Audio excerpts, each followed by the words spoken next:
The Huntress in Passive Exile 2 looks absolutely powerful. Hey, I'm Cycling, and while we don't have patch notes quite yet, there have been some very precious gems in the press kit release of GGG. If we look here, we know all the skills of the Amazon, or at least spear skills. We see the full Ritualist Ascendancy, the full Huntress Ascendancy, and the skills granted by those Ascendancies. So in this video, I want to take a deep dive onto these things as far as I can go, given the current lack of numbers, the lack of patch notes. Now it's worth noting that first of all, I'm sick, so if there are any weird cuts in this video, I apologize.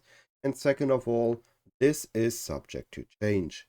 Anything we see here might still be adjusted, might still be changed. Alright, starting with the skill view. Now, we don't know too much here yet about most skills, but notably, Barrage and Sniper's Mark have been moved from bows to spears. Now, we can count a total of 20 other skills here. This means that with 25 new skills, we're gonna have 5 additional skills that are not visible in this view. One being the War Mount, one being Race Spectre. So this leaves 3 additional skills. 2 of those should be on bows, and hopefully one should be another spirit, something that is just a need to have. We're also going to have a lot of support gems, but we're not here for those. I just wanted to quickly mention this, that Barrage and Sniper's Mark are theoretically moved to the spear view, so I assume they could also just be used for bow, or maybe they are on both because both are dex-based classes. Another notable note is that Tame Beast, just like other minion skills, are on the normal gem view and not on the spirit gem view, meaning that the spirit for Huntress gem view will have hopefully some cool things to have. We're gonna take a look at the Ritualist Ascendancy next. Now we're gonna be going with the skills that I think are neat, but not quite there, and we're gonna keep the absolute broken stuff for last. Now we're gonna be starting with Blood Boil. Blood Boil is a very interesting skill that, based on what we currently have in PoE, Corrupting Cry, will not be quite there. But it's worth mentioning just for the sake of having it mentioned.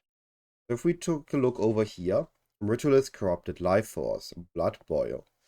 Enemies in your presence accumulate blood boils periodically when they die. The boil pops up, applying corrupted blood to the enemies near them. There are a few key issues with Blood Boil. First of all, you apply it every 1.52 seconds. In an endgame mapping scenario, enemies where you want to apply Blood Boil won't survive 1.52 seconds or are likely rares or uniques, and to uniques, we don't even apply it. Second, it deals 2% of slain enemies max life as physical damage per second. This means that it deals no damage actively to the enemies and will only help with clear after the enemy die. We do gain AoE per Blood Boil stack, and it doesn't say any maximum amount, so technically if we stand an hour next to an enemy, they're gonna have a lot of Blood Boil on them, until we then kill them and we apply the inflict the corrupted blood in 1.5 meters, and then they last for 5 seconds. So this means we can stand next to an enemy for a long time, stack up Blood Boil, kill them, and then they spread the corrupted blood, dealing a percentage of their life to other enemies. This doesn't help us kill the enemy themselves, this doesn't help with single target at all, and the AoE needs to have at least 3 seconds spent on a pack. But unless you group all the enemies in a map in one place and you take that effort, this just reads like it's never really gonna be doing enough when you need it to do something. So this is an interesting note, but I think it's not gonna be quite there yet unless we find a very specific interaction that just makes it broken. Now, moving on to the next node or the next path. We're gonna be taking a look next at div path here. So we're gonna be having movement speed, which is always need to have. It's a neat small node. Ritual Sacrifice, and As the Whispers Demand. I'm first gonna read As the Whispers Demand and then explain what Ritual Sacrifice does. Ritual Sacrifice for As the Whisper Demands can be used on yourself, removing 20% of your max life to grant a random monster modifier. A maximum of 1 modifier can be granted this way. And then we have just giving the skill Ritual Sacrifice. Now, if we look at what this does, maybe I already read it because it was also on here. We have it here. We have a skill with an 8-second cooldown, scaling duration with level. So at level 90 you reach a level 20 gem and have a 19.75 seconds to keep stolen modifiers of a rare. You do a ritual, you consume a corpse of a rare monster, and you gain their modifiers. Now, here's again, this reads amazing on the surface, but here are the issues with this. It has a cooldown, and it's a buff skill. This means it has an animation. If we go over and look at the actual reveal stream for Ritualist for this. Grants you a new skill, Ritual Sacrifice. Use the skill on now it's 9:16. the corpses of slain rare monsters to absorb the power in their blood. And now moving again at 9:20. So that's a 4-second animation, or let's say 3.5 or 3-second animation, that we need to wait to gain the monster modifiers. The issue I see here with this is, however we see it, when we care about the modifiers in a map where we have several rares, like maybe we have a breach, we have an expedition or something, we don't really have the time to do the ritual sacrifice. And in a map where we just rush through and hope to find a few rares that are in there to progress to the next map, they're going to be too spread out from each other that this is going to be any useful. So this ritual sacrifice is going to be another thing that is neat, but I don't think it's going to be quite there yet because of the downside of the casting animation. If it would be, hey, you have this, it reserves a little bit of your spirit, and it would be an inspired learning. Every rare you kill, you get one of its modifiers for 20 seconds. That would be amazing. If it would be, hey, you can use this skill, consume a nearby corpse, and you now gain its modifier, one of its modifiers for 20 seconds, that would also be cool. But the issue is that it has an animation, will, I think, make this unable to be used in efficient gameplay at the end, where you just want to clear a breach, clear an expedition, clear a ritual. It's just gonna be having issues with the timing of things, I think. And maybe with expedition ritual, if you can find a rare that is right there, kill it and then do the encounter, maybe it works. But I have my worries about it. Anyway, moving on to the next road. We have Intricate Sigils into Mind Phylacteries. Intricate Sigils, +1 charm slot, and 20% more charms charge gained. Into can instead consume 25% of maximum mana to trigger charms with instant charges.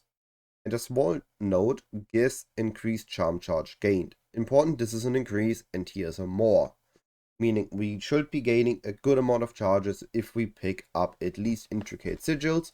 And with Mind Phylacteries, we're gonna have a lot better uptime on our charms. Now, right now, charms aren't that useful. So right now, spending Ascendancy points on charms isn't that great. However, with the addition of 0.2, we're gonna be seeing unique charms. And we also gonna get a nerf to our Elemental Iron threshold, meaning charms are gonna be more important. So maybe picking up Intricate Sigils as a defensive node is gonna be good, and we want to have this. And maybe if there is a powerful enough unique charm and a build that enables the uses of it by applying the downside which we need to trigger the charm, Mind Phylacteries maybe just enable a very unique build that is something like maybe some self-ignite auto bomber with the fire charm.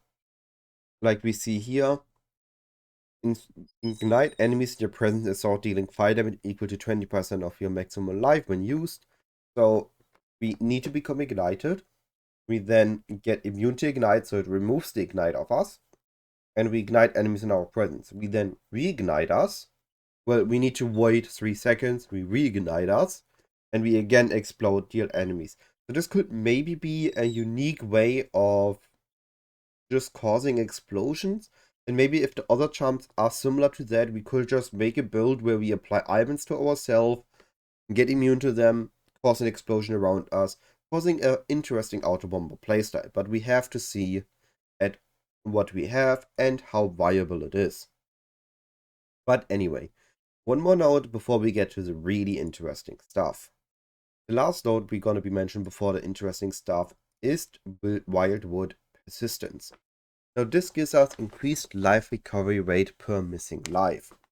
This means that the less life you have, all sources of recovery are better.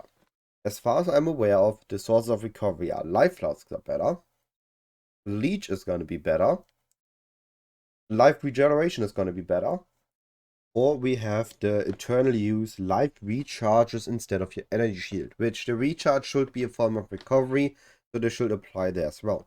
Maybe there are some neat interactions that uses Wildwood Persistence to just have an insane life recovery that would always outpace whatever damage you take. So as long as you're not getting one shot, maybe you can just instantly recover your life with this. Also gonna have some neat interactions. But now we get to the really cool stuff. First of all, we need to choose a downside. Either minus 15 all res, 25 reduced spirit, or 30% reduced maximum mana. Once we've chosen our downside, we gain the upside of an additional ring slot. And then we can even further improve this. So, assumingly the easiest downside to mitigate, we have reduced resistances. Minus 15 to all elemental resistances. Well, we get an additional ring. Gaining resistances again with this additional ring is very easy. We then gain 3 additional attributes, which is neat to have, but most importantly, we gain Mystic Attunement. So we're gonna have 3 rings and 1 amulet. And then Mystic Attunement gives us 25 increased bonuses gained from equipped rings and amulets. This means we're gonna have 3 rings, 1 amulet. Mystic Attunement is another full item. So these are 2 additional items we gain from this Ascendancy. If we've seen that Ascendancies giving additional stuff is powerful, we've seen it with the Monk with the Invoker, which you gain a massive amount of additional spirit. And we've seen it on the Gambling Legionnaire gaining double stats from your items, and we've seen it with the Ingenuity Belt. The Ingenuity Belt was one of the belts basically that every build wanted. There was nothing that compared to Ingenuity on the belt slot. So with the next patch being unsure how good is Ingenuity, how good are any other builds we are getting, this Ascendancy allows us a mini Ingenuity on the Ascendancy, plus improving our amulet, which can roll spirit, so we can get increased spirit with this node as well. And getting a full third ring, which just means more flat stats, and then maybe we can use Ingenuity on top of all this. This can result in a lot of crazy things. Now another notable thing here is that we are going to be getting 100 uniques, and we don't know how many of those uniques are going to be rings, but with existing rings and potentially new rings, the chance for there to being a 2 or 3 ring interaction that is powerful is really great. So we could use 2 unique rings and 1 rare ring, or we could use 3 unique rings, and maybe interaction is going to cause a very powerful just clear or maybe single target. And also, we never had the chance to increase effectiveness from amulets. So this could also mean that maybe there's a cool amulet that if we just increase the numbers of it slightly, it suddenly becomes really powerful. But we have to see what unique amulet and rings we're getting. And of course, how powerful those new amulet and ring bases are going to be, comparing it to, for example, breach rings. But with this, we have a very powerful Ascendancy. So what I expect this to look like, what I think we're going to be taking is, the ring into mystical armament is going to be a mandatory power step. Now, I don't think this is going to be good early on, but it's going to be very powerful later on if there's some form of stat stacking, or if there's just some form of powerful build that just needs stats on gear, we can very easily gain these stats here. Now we can combine that with some additional survivability. Either Blood Boil is good and we can use Blood Boil for clear, but I don't expect that. I rather expect to use, maybe we get Wildwood Persistence if it actually gives us a way of semi-immortality and we gain additional charm, or we have a way of utilizing charms well, so we gain the charm and we gain the chance, that we are guaranteeing triggering our charms by consuming our mana instead of charges. So I think this is going to be a very interesting Ascendancy that is not going to be good at League start, but once you have good items, you can re-roll into this Ascendancy by making a new character, and then it will be a very powerful build that's just gonna nuke most content. Moving on to the more interesting Ascendancy. As I said, we keep the most insane stuff for last. We are looking at the Amazon next, and the Amazon has several powerful nodes. But we're gonna again start with the interesting neat options first. First of all, we have Azmeri Brew. Life Flask also recover mana, Mana Flask also recover life. Now, if this works how I expect it to work, is that if you use a Life Flask and your life isn't full but your mana is full, and you consume mana, you instantly gonna regenerate this mana. If you use a Mana Flask while your mana isn't full but your life is full, if you consume life or you get hit, you will instantly, the recovery from the flask will instantly apply. I think this could be a neat thing because in PoE 2 we are able to basically always have our mana consumed, and there will be some waivers like life tap to always be not at full life, which should allow us to use this to just have a very consistent uptime on our flask. If this means we have a consistent uptime on our other resource, it's gonna be a neat thing to have. But I think this is all it's gonna be, a neat thing, again, unless we find a very powerful other interaction. We then have Mystic Harvest. Mystic Harvest gives us Life Leech recovered based on your elemental damage as well as physical damage. Now, Life Leech, primary limitation in PoE 2 is the source of it. We don't really have many Life Leech sources. The only sources of Leech we have are from gloves or rings as a suffix and the Blood Mage Ascendancy. The Blood Mage is only for spell, and that is all spell damage. But this means for attack based we only had ever physical Leech, and most of our damage is actually elemental, so the Leech never was really in a good state. This might just be what is needed to make Leech be in a good state, to be an actual good defensive layer for anything that isn't a one-shot. This might be just what we wanted that makes Leech feel great. But of course, this will need some testing. Next, we have Stalking Panther. Now, this node is actually very interesting. Evasion rating from equipped helmet, gloves, and boots is doubled. Evasion rating from equipped body armor is halved. Now, right now, in the current state of 0.1 PoE 2, body armors are essential. We have the node on the tree, Bestial Skin, 100% increased evasion rating from equipped body armor, so we gain double evasion from the body. And then we used it in combination with Wind Dancer and on a Deadeye, for example, with Tailwind, and then we have Acrobatics and we have massive evasion and we evade UEs and everything. But this is all, of course, subject to change. They said they're adding numerical changes to almost everything that is currently in the game, at least all the skills. The Wind Dancer might get changed, Acrobatics might get changed. So this means that right now on a meta where we want all the evasion on the body armor, we might move up to a meta, especially with this node, where we don't want evasion on our body armor.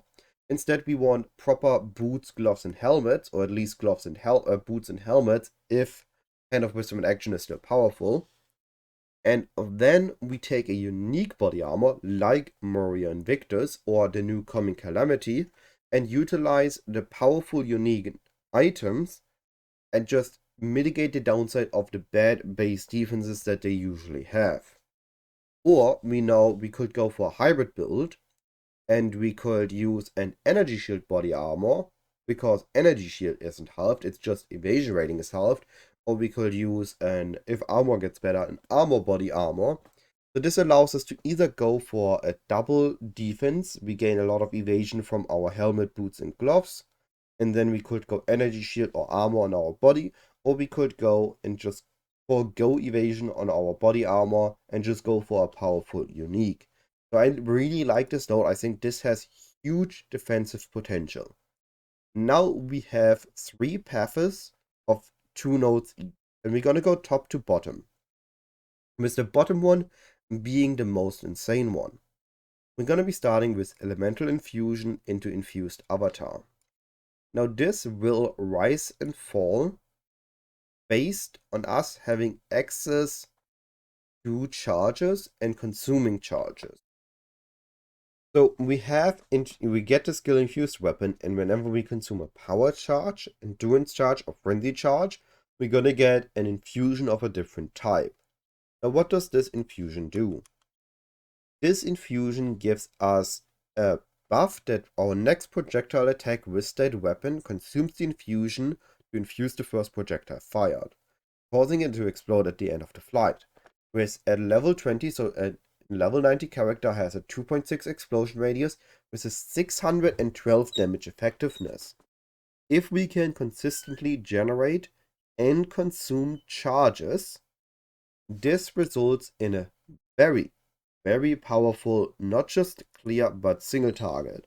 Now, the Huntress shown that we can parry skills to generate frenzy charges, which, as long as we can parry not just basic attacks of enemies, we could actually maybe have a consistent way of generating charges on uniques. Otherwise, it would just be Sniper's Mark, and then crit, Sniper's Mark, and then crit, which would not be a good loop. But maybe the Huntress has a healthy way of generating charges, so we can just generate charges, consume charges, deal massive damage. Generate charges, consume charges, deal massive damage. This has good potential, but it will rise and fall with how smooth we can generate and consume several types of charges on the Huntress Ascendancy, on the Amazon Ascendancy. Then we have Predatory Instincts into In for the Kill. These nodes read interesting, but they are very reminiscent of Witchhunter, so let's take a look. Reveal weakness against rare and unique enemies, 50% more damage against an enemy with an open weakness. And if we go all in on this, also gain increased movement speed with enemies with an open weakness in your presence, and increase skill speed with an enemy with an open weakness in your presence. And we also gain 4% skill speed, assumingly from the 2 small nodes before it. Now, if we take a look at the reveal video, the boss being the health bar have 2 sections. The normal section, which I'm pretty sure this is the normal section, and the bright section is the weak section. So whenever this section of life is reached, we open the weakness of the boss, we do more damage, and if we take the node after it, we have faster skill speed. Now, by the looks of it, this is gonna be about 1/3 to half of the life of the boss is gonna be a weakness. So what we can do here is we either use a lot of skills that have delayed damage during that weakness window, so that we have the increased skill speed, we stack a bunch of damage, and then we apply the damage during the weakness and not during the weakness. Or we just use it as a face-up value with basically assuming we have 50% of the boss life as a weakness, we do 50% more damage during that time, overall 25% more damage against the boss. On top of the skill speed, meaning we do chunk the weakness section of the boss's health a lot faster, and we have an easier time repositioning during that time. Alternatively, which has been something people had done in Diablo 3, with I think it was the Phoenix Sorcerer or Phoenix Wizard, you pull a weakened rare enemy and just take it with you through a map to just have constant uptime of the skill speed and movement speed.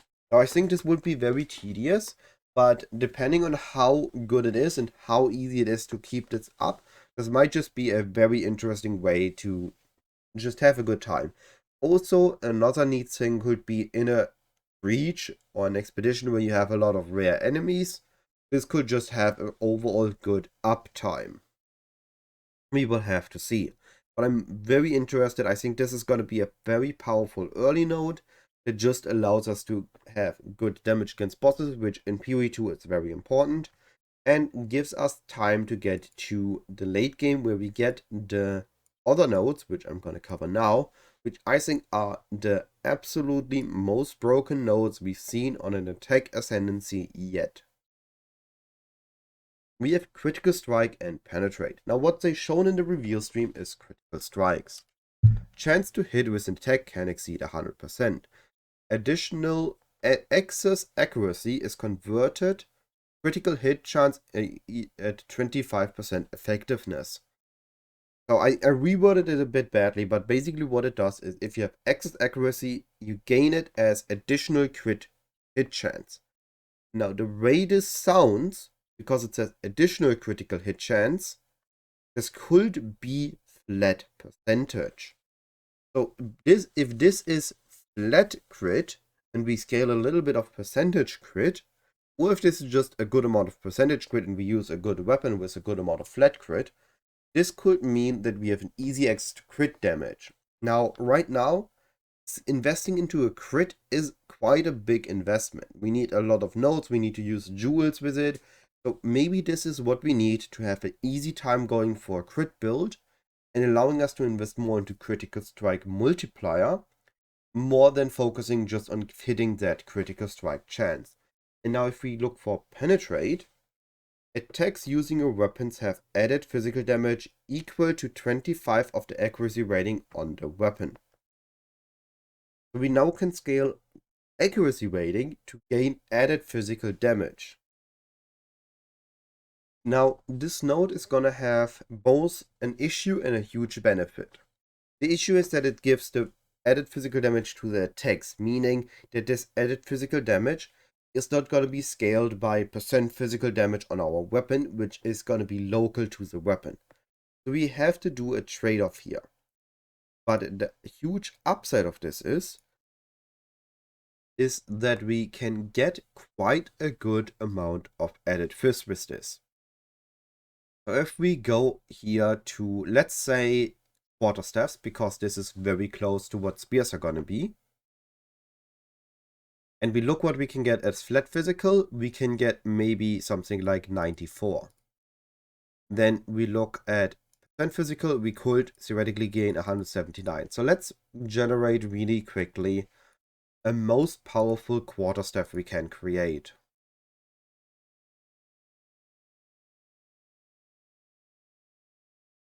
War staff. What has the highest physical DPS? Expert barrier staff. Alright.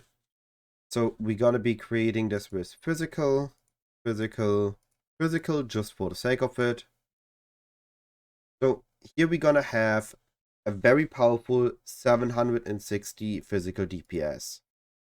Of course, we could increase this further, making this a very, very powerful physical weapon. Now, alternatively, what we could do is we go accuracy, physical, physical, and what we know is we're gonna get improved runes in the next. So this 100 is likely gonna be 300, or maybe 200, 150, 200. So instead of gaining that, we assume this. So our item is gonna have something like 900 accuracy maybe, assuming on a similar level, which then is gonna be, let's use the calculator, 900, not divided, times 0.25 is gonna be another 200 flat damage. So now we have another source of massive flat damage gain. This could be really great. Now, if we combine it with this, we're only looking at like 500 flat damage. But again, this is only with this. We could maybe have another 300 accuracy coming.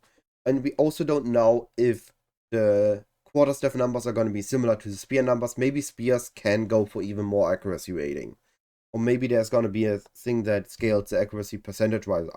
We will have to see on this. But this just means that we have a really interesting way of alternative scaling our weapon.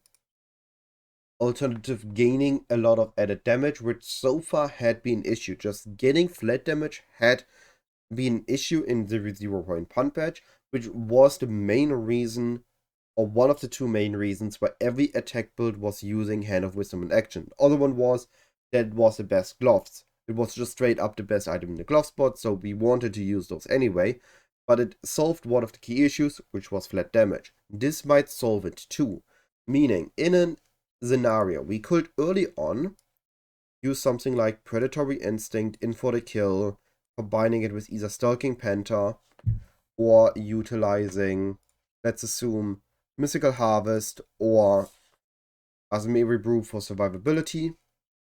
And then we could grab Critical Strikes or Elemental Infusion, depending on how good Elemental Infusion feels. For additional damage and survivability, we have this package.